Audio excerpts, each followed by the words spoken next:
históricamente los medios de comunicación nunca hemos monetizado en digital el 100% de nuestro inventario. Concepto mata formato. Detrás de las fortalezas que tienen hay muchas oportunidades que se están perdiendo. A ver, los medios estamos con el foco muy orientado al mundo de los contenidos. Sin embargo, te escuché decir recientemente que debemos cambiar un poco esa mirada y más que pensar en producir contenidos y contenidos, empezar a pensar más en la creación de productos. Sí, yo lo que te puedo decir a ese respecto, Jorge, es, desde mi punto de vista, estamos hablando de un reposicionamiento de la utilidad de los medios y por ende de los contenidos. ¿A qué voy? Antes resultaba que los medios de comunicación generaban productos y algunos de ellos detonaban comunidades. Y ahora lo que estamos viendo es que dentro de las comunidades encontramos medios de comunicación, encontramos contenidos que se hacen productos. Si nos damos cuenta, cambian las cosas, porque hablábamos de medios de comunicación que generaban contenido y tenían una audiencia que no necesariamente comunidad. Y hoy día lo que vemos a partir de muchos podcasters, a partir de muchos escritores de newsletters, a partir de los medios de comunicación de más nueva generación, por ejemplo, POC, que a mí me gusta mucho ponerlo de referencia, puck.news para la gente que no lo conozca, abiertamente se presenta como una comunidad. Ni siquiera entras y lo primero que ves es contenido. Lo primero que ves es, te vamos a dar sí contenido especializado de autor a través de newsletters por medio de un colectivo que son, digamos, los miembros estelares. Te vamos a dar la oportunidad de interactuar con ellos en videoconferencias, en pláticas como esta, por ejemplo. Te vamos a dar acceso a que puedas tener descuentos en merchandising. El modo en que te presentas es distinto. El contenido sigue siendo la vía para poder construir una comunidad, pero no es el contenido el gran protagonista que era antes, y mucho menos podríamos decir que el protagonista es la información, porque la información, sobre todo vista como nota informativa, el qué, quién, cómo, cuándo, dónde, ya se terminó convirtiendo en un commodity. Ese reacomodo es para mí el más significativo que hoy estamos viviendo. Y Mauricio, quizás en esta definición que das de hablar de comunidades, el principal problema es que cuando miramos la esencia misma de funcionamiento del medio, y hablemos de los medios tradicionales, tomemos la marca de un periódico, ¿sí? Ok, los periódicos son los que más han ido evolucionando hacia un modelo de digitalización. Y se puede decir que cuando uno mira en casi todos los países, los 3 o 4 primeros medios más vistos suelen ser periódicos. Luego tienes la radio y tienes a la televisión. Quizás el problema, y ahí viene un poco la pregunta, Mauricio, ¿cómo se hace para hacer entender a un medio de comunicación que busca audiencia, que busca volumen, que esa audiencia debe ser una comunidad? ¿Cómo se le hace entender? Porque es muy difícil culturalmente para los medios masivos, esos más media con los que estudiamos hace muchos años, el entender cómo puede convertir ese concepto de audiencia en comunidad. Mira, yo lo que te diría es que a mí me duele mucho, me incomoda mucho el hecho de que en la industria de los medios de comunicación reaccionamos no porque nos diéramos cuenta de la necesidad de tener una comunidad, sino porque nos dimos cuenta que el modelo publicitario se estaba agotando. Lo ideal para mí hubiera sido que entendiéramos que lo importante era tener una relación con el lector y que a partir de esa relación con el lector podía fluir el dinero, ya fuera por la vía del propio lector, como en cierto modo pasaba en el periódico. A ver, un periódico, si lo pensamos, tenía hasta cierto punto un muro de pago. Tú ibas caminando, te encontrabas en un kiosco con una portada, esa portada te llamaba la atención y podíamos hablar ahí de un print bait, por ejemplo, o de un buy bait, que es la compro y resulta que ese contenido que me vendieron como algo espectacular no lo era tanto. Pues posiblemente no volvías a comprar el periódico, pero estaba inscrito que había una relación de promesa que después debía tener un delivery por parte del medio de comunicación. Eso no pasó nunca en digital y por ende nosotros lo que dijimos es, a ver, no tenemos un compromiso en realidad con el lector, no pasa nada si al final termina decepcionándose con el clickbait que hicimos, porque ya logramos el objetivo. El objetivo ni siquiera nos lo pusimos a que pase más tiempo con nosotros, quizás sí que regrese, pero vamos, lo importante era el número final. En cambio, con un periódico tú debías tener cierto cuidado de decir, ojo, pues es que me lo compró ahorita, pero necesito retenerlo hacia adelante. Y lo que sí considero cuando hablamos de comunidad es que todos esos fundamentos los perdimos cuando asumimos que digital era un negocio de alcance, porque entonces lo que nos interesó es que llegara quien fuera y no que llegara algún miembro distinguido, alguna persona que nosotros hubiéramos trazado. A mí me alarma enormemente, hace rato hablabas de producto, a mí me alarma enormemente que teniendo tantas referencias hoy en día de cómo se aproximan al producto las plataformas tecnológicas, de cómo se aproximan a la venta cualquier tipo de marcas, nosotros como medios de comunicación no solamos tener el propósito, no solamos tener a este reader persona para jugar con los términos del buyer persona, es decir, muchísimos medios de comunicación hoy le hablan a genéricos, hombres y mujeres de 18 a 35 años, millennials o generación Z, pero no se van a los específicos, que es un trabajo que curiosamente sí hacen todos los demás, sí hacen las empresas que cubrimos, sí hacen las plataformas tecnológicas de las que nos quejamos, y creo que ahí está uno de los problemas. Ahora, ¿cómo hacer? A mí me parece que el medio generalista no va a poder concentrarse en hacer comunidad. Es decir, sí va a poder detonar distintos espacios para que haya más valor percibido en la suscripción, que de eso si quieres podemos hablar más adelante. Pero me parece que la construcción de comunidades tendrá que venir de algunos spin-offs, es decir, en algún punto tener la humildad para decir, este medio grandote que yo tengo se va a poner a crecer distintas marcas de nicho a las que voy a crecer a partir del alcance que yo tengo. Voy a servir como un aparato de amplificación para hacer que en cascada empiecen a llegar los lectores a espacios particulares que sí que les interesan. Y ahí entonces pueden tener el negocio de la publicidad con el alcance intacto y por el otro lado aprovechar ese alcance para que empiece a tener comunidades. Pero claro, esas comunidades no las vas a tener poniéndole deportes, tecnología, emprendimiento. Les tienes que construir una identidad, una narrativa, un reader persona, un ecosistema propio a cada una de las marcas. E históricamente los medios han sido perezosos en eso. Mauricio, sumamente interesante esto que estás definiendo. Mira, hoy no hay comité, reunión o evento de medio que básicamente te pida un informe semanal respecto de la cantidad de páginas vistas y de usuarios únicos que han tenido, ¿no? En tu experiencia, en tu trabajo hoy, asesorando a compañías de medios y habiendo además creado tú también tus propios proyectos de medios, ¿cuáles serían las verdaderas métricas que tenemos que empezar a mirar con atención para ver que realmente la estrategia es exitosa? Mira, con total claridad son aquellas métricas que abonen a mis objetivos de conversión. Y es que te diría que no hay unas métricas universales que nos ayuden a decir esto es un éxito. Porque incluso lo que se termina provocando es una ceguera en la industria, y yo eso es algo que cuestiono mucho en el mercado mexicano, por ejemplo, donde parece que las personas de calidad son las que saben traer alcance.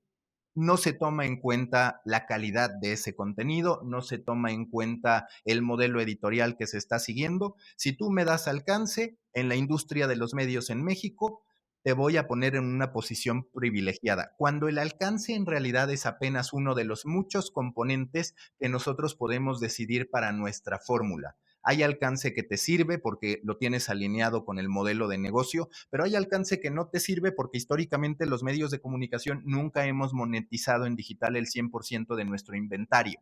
Entonces, ¿qué sí que importa? Importa el tiempo de estancia del usuario, que sí que importa también la capacidad de convertir. Es decir, yo estaría más contento hoy si tengo un medio generalista o un medio de cualquier índole que tiene 100,000 usuarios y de esos 90,000 deciden registrarse y 20,000, que me estoy yendo muy alto porque el porcentaje de suscripción suele ser 10% después del registro y demás, pero a mí me gustaría más eso que tener 1,000,000 de personas que me están siguiendo y que ninguna se registre.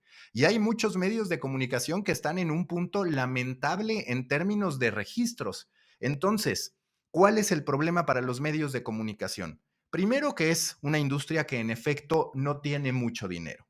¿Por qué no tiene mucho dinero? Es cierto que han estado los factores Google, el factor Facebook, ahora el factor Amazon también cada vez creciendo más en términos de ingresos publicitarios, pero también estoy convencido que muchas veces empezamos al revés. ¿Qué terminó pasando?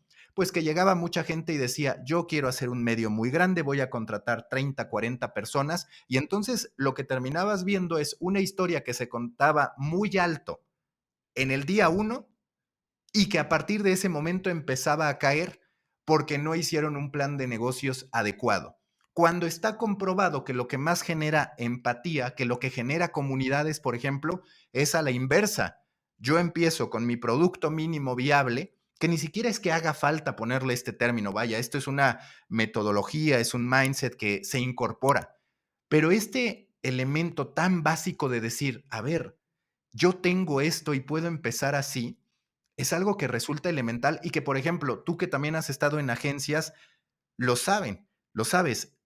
Lo que hacen es, tengo una base que va a operar este proyecto. Si llega otro cliente, entonces ya puedo pasar a este otro proyecto, a este otro proyecto y demás. Pero digamos, no decides gastar primero para ver cuándo llega el dinero. Eso nos metió a una presión muy grande que es muy difícil de reventar. Mauricio, quiero llevarte un momento al mundo de la radio, ¿no? Tu experiencia, obviamente, como emprendedor, haber creado Juan Fútbol, que tuvo un rotundo éxito en México, y todo el trabajo que tú has hecho, eh, me gustaría que me cuentes un poco dónde ves que la radio realmente tiene una oportunidad, viendo que en países como México, en países como Colombia, bueno, en los Estados Unidos mismos, eh, la radio todavía tiene una gran audiencia, todavía hay mucha gente, muchísima gente que escucha radio. Incluso un reciente estudio publicado en los Estados Unidos está mostrando que ya el oyente de radio es incluso un poco más joven que el televidente, digamos, de la televisión en los Estados Unidos. Hay una diferencia escasa, pero creo que, si mal no recuerdo, el promedio de edad ya del televidente norteamericano estaba como en los 57 y resulta que el de radio está creo que en los 54. O sea, estamos viendo que la radio todavía tiene una gran audiencia. ¿Dónde crees que tiene la radio oportunidades, aprovechando todavía esa gran audiencia para su proceso de transformación digital? Mira, yo hay una frase que tengo que es concepto mata formato. La primera oportunidad que tiene la radio es entender dónde tiene determinados shows muy fuertes que pudiera derivar a todo un ecosistema de productos. A mí me resulta muy sintomático, por ejemplo, que hoy veamos a Tasty como referente en términos de cocina, porque lanza una línea con Walmart, porque vende una estufa inteligente y demás.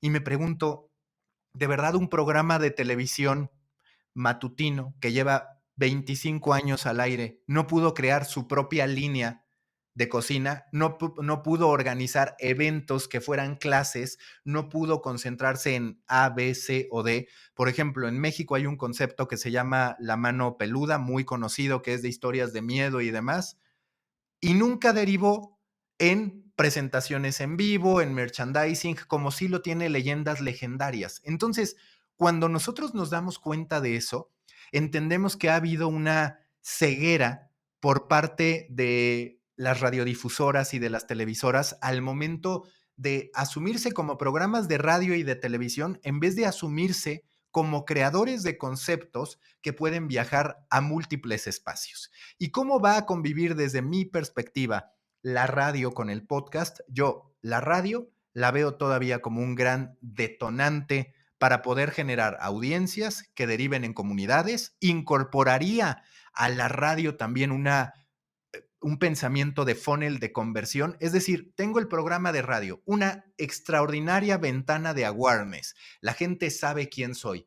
¿Hacia dónde quiero convertir? Quiero convertir hacia que se registren, quiero convertir hacia shows exclusivos que solo estén bajo un esquema de paga. También ese es un error de los medios de comunicación. Yo soy abierto, yo vivo de publicidad, no me interesa el funnel de conversión. Pues los medios digitales ya demostramos que es posible diversificar los ingresos. ¿Por qué las televisoras y las radiodifusoras no lo hacen? Otra vez por este punto de decir, no, es que es demasiado esfuerzo para lo que voy a terminar ganando. Pues sí, pero es que si no te apuras, otros van a terminar capitalizando esas oportunidades y sí te vas a quedar obsoleto. Y los podcasts, lo que yo percibo es que para las radiodifusoras tendrían que ser esos espacios en los que conquistan nichos. ¿A qué me refiero? Oye, pues tal vez este nicho es demasiado específico como para que tú le pongas un alcance nacional. No va en radio, pero a través de podcast puedes construirle su propia lógica. Y quizás lo que puedes hacer es que la radiodifusora en spots, por ejemplo, te llame a escuchar ese podcast o que en algún noticiero, por ejemplo, pongas un segmento de ese podcast. A veces la radio es la protagónica para tu negocio, pero también permite que la radio en ocasiones sea una plataforma de amplificación para un podcast. No hay nada de indigno para la radio si empieza a derivar hacia digital, como tampoco hay algo de absurdo detrás de que un concepto que tú ves como programa de radio se transforme en un universo, en un concepto que puede vivir de múltiples maneras. Y creo que otro punto que sin duda tienen que abordar es establecer nuevas relaciones con sus talentos para que los propios talentos comprendan que no son contratados solo por un programa de radio o un programa de televisión, sino que son contratados para representar a un concepto.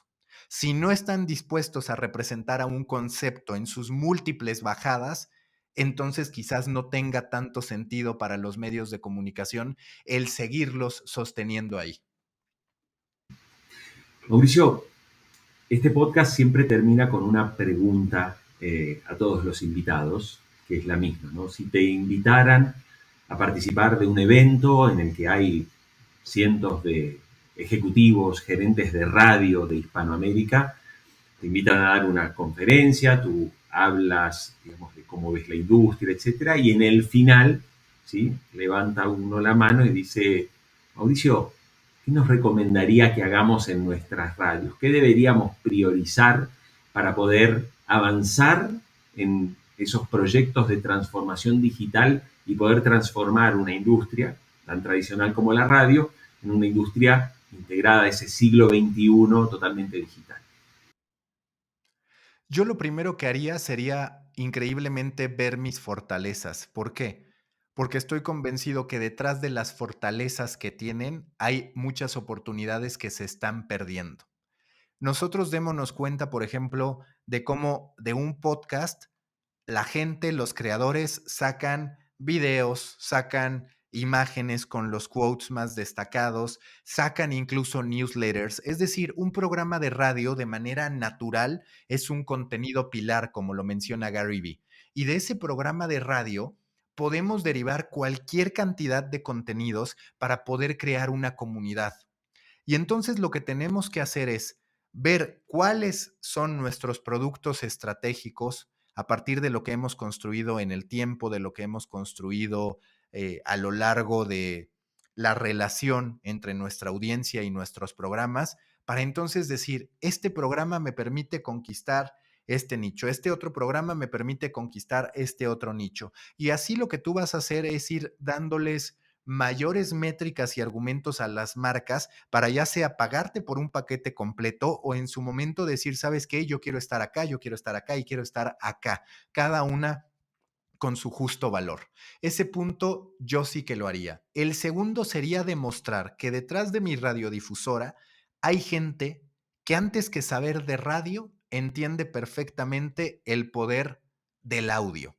Y si alguien entiende perfectamente el poder del audio, va a tener extraordinarias oportunidades de poder ser exitoso y de poder generar rentabilidad para una empresa. A mí me parece absurdo que muchos de los grandes documentales de investigación periodística no estén surgiendo de las radiodifusoras. Me parece también absurdo que muchas de las series de ficción estén viniendo de gente que no necesariamente era guionista de radio. Hay una falta de aprovechamiento de las capacidades que ya se tienen al momento de trasladarlo a las nuevas oportunidades. Y creo que el punto medular es, no se trata de crear o de seguir sosteniendo una empresa de radio, sino una empresa de audio, que es un cambio que ya se está dando con el propio Prisa Audio, que por supuesto ya se está dando en la BBC, que ya se está dando en muchísimas empresas de Estados Unidos.